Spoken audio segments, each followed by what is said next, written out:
नमस्कार मित्रांनो, किरण स्पर्धा परीक्षामध्ये आपल्या सगळ्यांचे स्वागत करतो.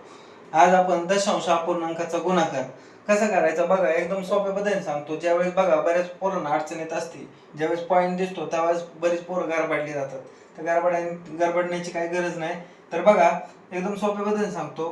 आधी पॉईंटचा विचार करायचा नाही, हाय अशा संख्यांचा गुणाकार करून टाकायचा. मग बघा, इथं 4 आहेत, 7 आहेत, 9 आहेत आणि 3 आहेत. 9 त्रिक 27, 7 चौक 28, याचा गुणाकार करा. 8 7 56, 4 5, 8 2 16, 16 आणि 5 किती होते तर 21, 7 2 14, चला 1 2 2 4 आणि 5, 6 4 आणि 5, 5 आणि 2 7, 756.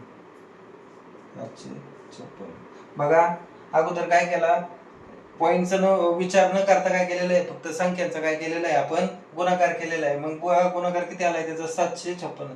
आता पॉईंटचा विचार करा. आता पॉईंटचा विचार करत असताना बघा, पॉईंटच्या नंतरची घरं मोजायची. 1 2 3 4 5 6, टोटल 6 घर आहेत. म्हणजे 6 घर आपल्याला डावीकडे सारखवायचे. आता 6 घर डावीकडे सारखवायचे आहेत. ऑलरेडी इथं 3 घर आहेत, अजून 3 म्हणजे जिथं कमी पडत असेल तिथं शून्य वाढवायचा. 1 2 3, कंप्लीट पॉईंट नंतर 6 घरं झाली पाहिजेत, कारण वरती किती आहेत पॉईंट नंतर 6 घर आहेत. आता बघा 3 आणि 3 किती झाले, 6 पॉईंट.